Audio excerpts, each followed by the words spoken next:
인류 역사에서 가장 끔찍한 처형 방법이 있습니다. 살아있는 사람을 야생동물에게 던져주거나 나무 말뚝에 천천히 꿰뚫어 죽이거나 산채로 불태우는 방식들이었죠. 어떤 처형은 몇 분 만에 끝났지만 어떤 것은 며칠 동안 고통을 주도록 설계되었어요. 권력자들은 처형을 공포의 도구로 사용했고 대중은 그것을 구경거리로 즐겼습니다. 오늘 소개할 처형들은 너무 잔혹해서 상상하기 힘들 정도예요. 하지만 이 모든 것이 실제로 일어난 일입니다. 지금부터 역사상 가장 악명 높은 처형 방법과 그 희생자들의 이야기를 파헤쳐 보겠습니다.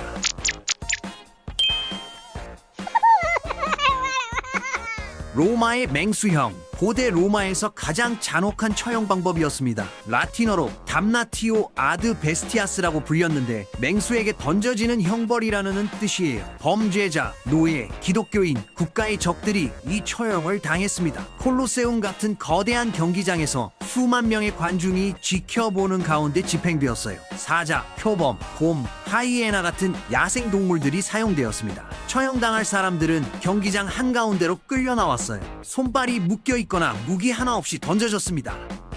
동물들은 며칠 동안 굶겨져 있었어요. 문이 열리면 굶주린 맹수들이 달려들었습니다. 사자가 사람의 목을 물어뜯고 곰이 사지를 찢어 발기는 광경이 펼쳐졌어요. 비명소리가 경기장에 울려 퍼졌지만 관중들은 환호했습니다. 죽음은 빠르지 않았어요. 동물들은 먹이를 천천히 죽이는 승이 있었습니다. 어떤 사람들은 몇 분 동안, 어떤 사람들은 더 오래 고통받으며 산채로 뜯어 먹혔어요. 로마인들은 이것을 더 극적으로 만들기 위해 신화 장면을 재현하기도 했습니다. 처형당할 사람에게 신화 속 인물 의상을 입혀 특정 죽음을 재현했어요. 예를 들어 프로메테우스 역할을 맡은 사람은 독수리에게 간을 쪼아 먹히도록 했습니다. 오르페우스 역할을 맡은 사람은 야생 동물들에게 찢겨 죽었어요. 관중들은 가족 단위로 와서 구경했습니다. 음식을 먹고 술을 마시며 사람이 동물에게 찢겨 죽는 것을 오락처럼 즐겼어요. 어린아이들도 함께 구경했습니다. 로마 사회에서 이것은 일상적인 공개 행사였어요. 수천 명이 이런 방식으로 죽었습니다. 블라드 체페슈의 꿰뚫기형. 15세기 왈라키아를 다스린 블라드 3세는 역사상 가장 잔혹한 통치자 중 한 명이었습니다. 그의 별명 체페슈는 꿰뚫는 사람이라는 뜻이에요. 그가 선호한 처형 방법 때문에 붙은 이름입니다. 블라든을 나무 마뚝에 꿰뚫어 죽였어요. 이 방법은 상상할 수 없을 만큼 고통스러웠습니다. 날카롭게 깎은 나무 말뚝을 사람의 항문에 넣었어요. 그리고 천천히 몸을 관통시켰습니다. 급소를 피해서 꿰뚫었기 때문에 바로 죽지 않았어요. 말뚝이 천천히 몸을 뚫고 올라와 어깨나 목 부위로 나왔습니다. 이 과정은 몇 시간에서 며칠이 걸렸어요. 희생자들은 말뚝에 꿰뚫린 채 서서히 죽어갔습니다. 블라드는 이렇게 꿰뚫린 사람들을 도로변에 세워놓았어요. 수천 개의 말뚝이 길을 따라 늘어서 있었습니다. 꿰뚫린 시신들이 부패하면서 끔찍한 악취를 풍겼어요. 1462년 오스만 제국의 술탄이 대군을 이끌고 블라드를 공격하러 왔습니다. 수도로 가는 길에 끔찍한 광경이 펼쳐졌어요. 수 킬로미터에 걸쳐 2만 명이 넘는 사람들이 말뚝에 꿰뚫린 채 있었습니다. 오스만 병사들과 포로들, 반역자들이 모두 포함되어 있었어요. 악취가 너무 심해서 군대가 전진하기 힘들었습니다. 이 광경에 충격을 받은 술탄이 군대를 철수시켰다고 해요. 블라드는 이것을 심리전으로 사용한 겁니다. 그는 자신의 영지에서도 가차 없었어요. 부활절 잔치에 수백 명의 귀족을 초대했습니다. 식사 중에 모두 체포해서 꿰뚫어 죽였어요. 추산으로 블라드 치세의 4만에서 10만 명이 이런 식으로 죽었습니다. 잔 다르크 화형. 1431년 5월 30일 19세의 소녀가 루앙 시장에서 산채로 불태워졌습니다. 잔 다르크는 농민 소녀였는데 신의 계시를 받았다고 주장하며 프랑스군을 이끌었어요. 100년 전쟁에서 중요한 승리를 거뒀습니다. 하지만 영국군과 그 동맹에게 포로로 잡혔어요. 마녀, 이단자, 남장을 했다는 혐의로 재판을 받았습니다. 재판은 처음부터 결과가 정해져 있었어요. 잔 다르크를 제거하기 위한 정치적 쇼였습니다. 화형날, 그녀는 시장 광장 한가운데 세워진 말뚝에 단단히 묶였습니다. 수천 명의 군중이 모여들었어요. 장작 더미가 그녀 주위에 쌓였습니다. 불이 붙자 연기와 불꽃이 치솟았어요. 목격자들은 그녀가 비명을 지르며 하나님을 불렀다고 증언했습니다. 화형은 빠른 죽음이 아니었어요. 연기를 먼저 들이마셔 질식하면 그나마 나은 편이었습니다. 하지만 바람이 불면 연기가 흩어지고 불길만 남았어요. 그러면 산채로 천천히 불에 타야 했습니다. 잔 다르크는 몇 분 동안 고통 속에 죽어갔어요. 불이 꺼진 후에도 집행자들은 확인을 위해 시신을 다시 불태웠습니다. 그녀의 유해를 완전히 재로 만든 후 센강에 뿌렸어요. 지지자들이 유물을 수집하지 못하게 하려는 의도였습니다. 하지만 그녀의 죽음은 오히려 전설을 만들었어요. 수십 년 후 교회는 재판이 무효라고 선언했습니다. 수세기 후 그녀는 성녀로 시성되었어요. 19세 소녀의 끔찍한 죽음은 역사상 가장 부당한 처형 중 하나로 남아 있습니다. 예수의 십자가형. 1세기 로마 제국 시대 십자가형은 가장 고통스러운 처형 방법이었습니다. 반역자와 중범죄자들에게 사용되었어요. 예수는 신성 모독과 반역죄로 기소되었습니다. 로마 총독 본티오 빌라도가 사형을 선고했어요. 십자가형 전에 먼저 채찍질을 당했습니다. 로마의 채찍에는 뼈 조각과 금속이 달려 있었어요. 등과 가슴이 찢어지고 살이 벗겨졌습니다. 출혈이 심했어요. 그런 다음 자신의 십자가를 짊어지고 골고다 언덕까지 걸어가야 했습니다. 예수는 육체적 고통과 탈진 상태였어요. 가시관을 머리에 씌워 두피에서 피가 흘렀습니다. 군중은 그를 조롱하고 침을 뱉었어요. 골고다에 도착하자 십자가에 눕혀졌습니다. 못이 손목과 발에 박혔어요. 손목에 정중신경을 관통하는 고통이었습니다. 십자가가 세워지면서 온몸의 무게가 못에 걸렸어요. 숨을 쉬기 위해서는 못 박힌 발로 몸을 밀어 올려야 했습니다. 그럴 때마다 상처가 찢어지고 고통이 극대화되었어요. 시간이 지나면서 다리 근육이 경련을 일으켰습니다. 더 이상 몸을 밀어 올릴 수 없게 되면 폐가 압박되어 질식했어요. 이 과정은 몇 시간에서 며칠이 걸렸습니다. 예수는 약 6시간 동안 십자가에 매달려 있었어요. 목이 말라 물을 달라고 했지만 신 포도주를 받았습니다. 결국 질식과 출혈, 탈수로 사망했어요. 십자가형은 단순한 처형이 아니었습니다. 공개적 수치와 고통을 극대화하기 위해 설계된 심리전이었어요. 메리 스튜어트 참수형. 1587년 2월 8일 스코틀랜드의 여왕 메리 스튜어트가 처형되었습니다. 엘리자베스 1세의 사촌이었지만 영국 왕위를 노린다는 혐의로 거의 20년간 감금되어 있었어요. 암살 음모에 연루되었다는 이유로 사형 선고를 받았습니다. 처형은 포더링게이 성에서 공개적으로 집행되었어요. 증인들 앞에서 정당성을 강조하기 위해서였습니다. 메리는 순교자를 상징하는 진홍색 옷을 입고 단상에 올랐어요. 침착하게 마지막 기도를 했습니다. 그런 다음 무릎을 꿇고 머리를 받침대에 올려놓았어요. 집행자가 도끼를 들어 올렸습니다. 하지만 첫 번째 일격이 빗나갔어요. 도끼가 목이 아니라 머리 뒤쪽을 쳤습니다. 메리는 비명도 지르지 못하고 고통에 몸부림쳤어요. 집행자가 두 번째로 내리쳤습니다. 이번에도 완전히 자르지 못했어요. 목에 힘줄과 살이 일부 남아 있었습니다. 세 번째로 도끼 대신 작은 칼로 남은 부분을 잘라냈어요. 집행자가 메리의 머리를 들어 올렸을 때 충격적인 일이 벌어졌습니다. 가발이 벗겨지면서 실제로는 백발의 늙은 여인이었다는 게 드러났어요. 더 끔찍한 건 그녀의 작은 개가 치마 속에 숨어 있었다는 겁니다. 개가 나와서 피 묻은 시신 곁을 떠나지 않았어요. 메리의 처형은 유럽 전역에 충격을 주었습니다. 특히 가톨릭 국가들은 이것을 순교로 봤어요. 엘리자베스의 명성에 큰 타격을 입혔습니다. 앤 불린의 참수형. 1536년 5월 19일 헨리 8세의 두 번째 왕비 앤 불린이 처형되었습니다. 한때 영국에서 가장 권력 있는 여성이었지만 간통, 근친상간, 반역죄로 기소되었어요. 대부분의 역사학자들은 이 혐의가 조작되었다고 봅니다. 헨리가 세 번째 부인 제인 시모어와 결혼하기 위해 앤을 제거하려 한 거였어요. 재판은 신속하고 일방적이었습니다. 결과는 이미 정해져 있었어요. 앤의 처형은 당시 다른 처형들과 달랐습니다. 헨리는 프랑스에서 숙련된 검술사를 불러왔어요. 도끼 대신 칼로 참수하게 했습니다. 더 빠르고 정확한 죽음을 보장하기 위해서였어요. 타워 그린에서 처형이 집행되었습니다. 앤은 단순한 회색 가운을 입고 놀라운 침착함을 보였어요. 마지막 연설에서 왕을 비난하지 않았습니다. 무릎을 꿇고 눈을 가렸어요. 검술사가 한 번의 일격으로 목을 쳤습니다. 빠르고 깨끗한 죽음이었어요. 하지만 시신 처리는 비참했습니다.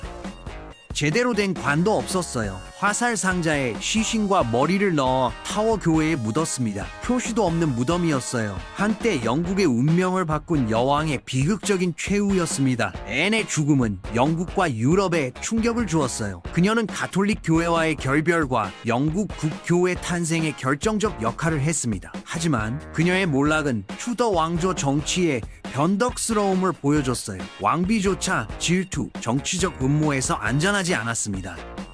세일럼 마녀 재판. 1692년부터 1693년까지 미국 매사추세츠의 세일럼에서 광기가 휩쓸었습니다. 마녀 공포주의 식민지 전체를 장악했어요. 200명 이상이 마녀 행위로 고발되었습니다. 사형에 처할 수 있는 범죄였어요. 재판은 편집증, 종교적 열정, 개인적 복수심으로 가득했습니다. 합리적 변호의 여지가 거의 없었어요. 고발당한 사람들은 불가능한 선택에 직면했습니다. 마녀임을 자백하고 수치 속에 살거나 무죄를 주장하고 처형당하거나였어요.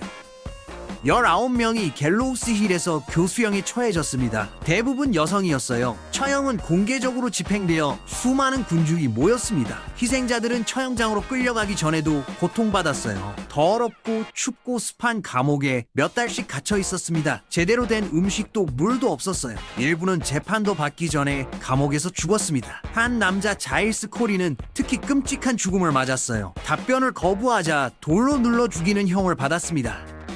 무거운 돌을 가슴 위에 올려놓고 계속 늘려봤어요. 자백을 강요하려는 의도였습니다. 코리는 끝까지 거부했어요. 더 무거운 걸 올려라 하고만 말했다고 합니다. 결국 가슴이 으스러지며 죽었어요. 세일럼 마녀 재판이 특히 소름 끼치는 이유는 무고한 사람들의 죽음이었기 때문입니다. 증거라고 할 것도 없었어요. 영혼 증언, 즉 피해자가 고발당한 사람의 영혼에게 괴롭힘을 당했다는 주장이 법정에서 사실로 받아들여졌습니다. 오늘날 세일럼 마녀 재판은 집단 히스테리의 위험을 경고하는 사례로 남아있어요.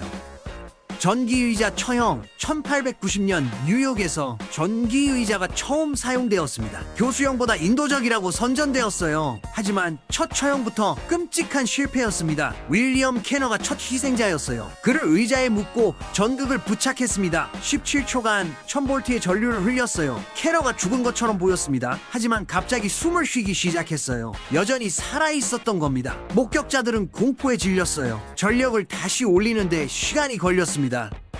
두 번째 전기 충격은 훨씬 더 길었어요. 캐너의 몸에서 연기가 났고 살이 타는 냄새가 방에 가득했습니다. 목격자들이 구토했어요. 캐너는 결국 죽었지만 그 과정은 끔찍했습니다. 20세기 내내 전기의자는 미국에서 널리 사용되었어요. 하지만 실패한 처형들이 계속 발생했습니다. 1946년 17세 흑인 소년이 전기의자에서 살아남았어요. 첫 번째 전기 충격이 그를 죽이지 못한 겁니다. 법정은 다시 처형할 수 있다고 판결했고 1년 후 재처형되었어요. 1983년 한 처형에서는 죄수의 머리에서 불꽃이 튀었습니다. 마스크가 불타고 연기가 방을 채웠어요. 첫 번째 충격 후에도 살아있어서 두 번째 충격을 가해야 했습니다. 1997년 플로리다에서는 죄수의 머리에서 30cm 높이의 불길이 솟아올랐어요. 처형실이 연기로 가득 찼습니다. 이런 사건들이 반복되면서 전기의자는 논란의 대상이 되었어요. 1990년대 말부터 대부분의 주에서 약물 주사로 대체되었습니다. 프랑스 혁명 단두대. 1792년 단두대가 도입되면서 프랑스는 공포의 시대로 접어들었습니다. 원래는 빠르고 인도적인 처형 방법으로 설계되었어요. 하지만 실제로는 대량 학살의 도구가 되었습니다. 단두대의 효율성은 비교할 수 없었어요. 희생자들이 줄을 서서 기다렸고 이름이 호명되면 단상에 올라갔습니다. 몇 초 만에 칼날이 떨어졌어요. 머리가 바구니에 굴러떨어지는 소리가 광장에 울려 퍼졌습니다. 재판에서 사형 선고를 받은 후 며칠 안에 처형되었어요.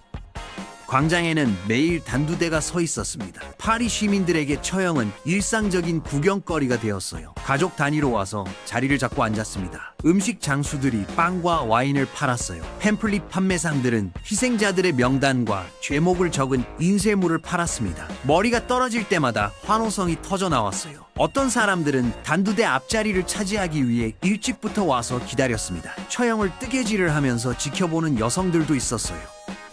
공포 정치 기간 동안 수만 명이 단두대로 보내졌습니다. 귀족, 성직자, 부유한 상인들이 먼저 표적이 되었어요. 하지만 곧 혁명가들끼리도 서로를 고발하기 시작했습니다. 의심만으로도 체포되었어요. 반혁명 활동을 했다는 익명의 제보만 있으면 충분했습니다. 재판은 형식적이었어요. 대부분 유죄 판결을 받았습니다. 마리 앙투아네트 왕비도 단두대에서 처형되었어요. 1793년 10월 16일이었습니다. 한때 화려했던 왕비는 초라한 흰 옷을 입고 수레에 실려 광장으로 왔어요. 머리는 짧게 잘려 있었고 손은 뒤로 묶여 있었습니다. 군중은 그녀에게 욕설을 퍼부었어요. 침을 뱉고 돌을 던졌습니다. 단두대에 오를 때 실수로 집행자의 발을 밟았는데 죄송합니다 선생님, 일부러 그런 게 아니에요 라고 말했다고 해요. 칼날이 떨어졌고 집행자가 그녀의 머리를 들어 군중에게 보여줬습니다. 유명한 혁명가들도 단두대를 피하지 못했어요. 당통 로베스피에르 같은 사람들도 결국 자신들이 만든 공포기계에 희생되었습니다. 루이 16세 단두대 처형. 1793년 2월 22일 프랑스 왕 루이 16세가 단두대에서 처형되었습니다. 한때 절대 권력을 가진 군주였지만 혁명으로 포로가 되었어요. 반역죄로 재판을 받았습니다. 국민공회는 만장일치로 왕이 죽어야 한다고 결정했어요. 처형은 혁명광장, 지금의 콩코르드 광장에서 집행되었습니다. 수만 명의 군중이 모였어요. 루이는 마차를 타고 광장에 도착했습니다. 녹색 코트를 입고 있었어요. 단두대로 걸어갈 때 침착해 보였습니다. 계단을 올라 단상에 섰어요. 군중에게 마지막 말을 하려고 했습니다. 나는 무죄하오. 내게 씌워진 모든 죄를 용서하오 라고 외쳤어요. 하지만 북소리가 그의 목소리를 묻어버렸습니다. 집행자들이 그를 판자에 눕혔어요. 목을 고정시키는 나무에 머리를 넣었습니다. 칼날이 떨어졌어요. 몇 초 만에 왕의 머리가 잘렸습니다. 집행자가 머리를 들어 올렸어요. 군중은 환호했습니다. 공화국 만세! 라고 외쳤어요. 일부는 손수건을 왕의 피에 적셨습니다.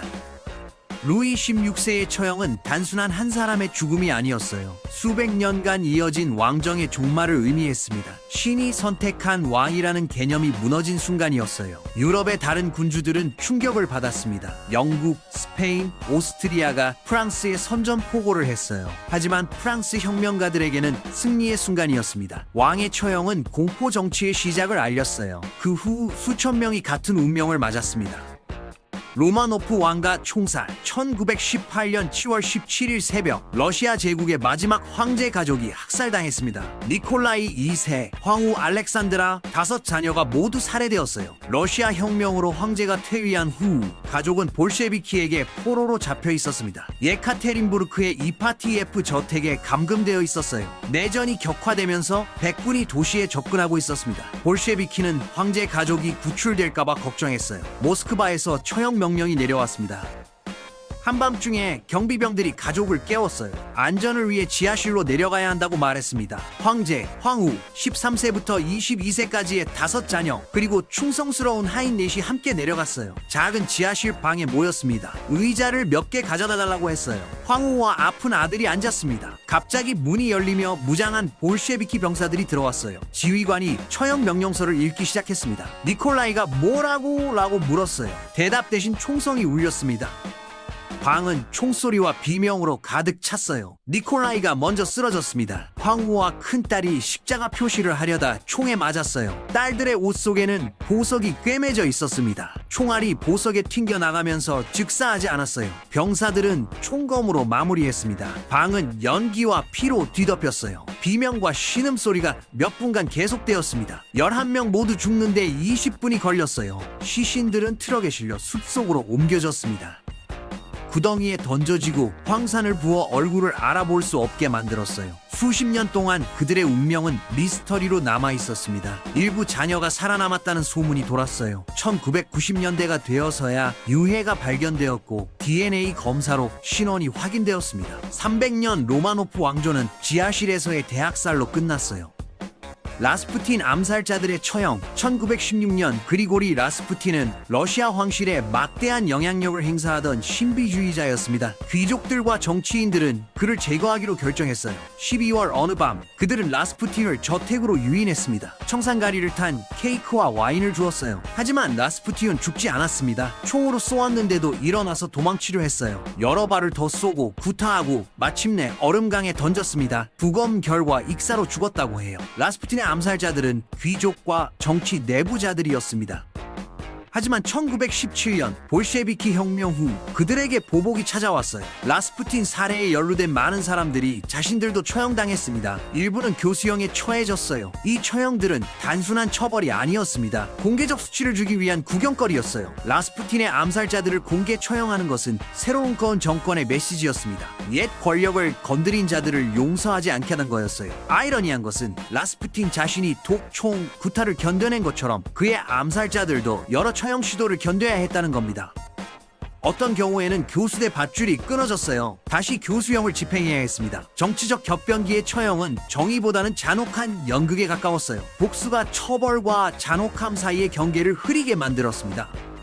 가스실 처형. 20세기에 가스실이 도입되면서 사형 집행에서 가장 섬뜩한 방법 중 하나가 탄생했습니다. 1921년 네바다에서 처음 사용되었어요. 교수형이나 전기의자보다 더 인도적이라고 선전되었습니다. 이론상으로는 빠르고 고통 없는 죽음이었어요. 죄수를 밀폐된 방에 넣고 청산가리 알약을 산에 떨어뜨려 독가스를 발생시켰습니다. 하지만 현실은 전혀 달랐어요. 목격자들은 끔찍한 장면을 증언했습니다. 죄수들이 경련을 일으키고 숨을 헐떡이며 고통스럽게 몸부림쳤다고 해요.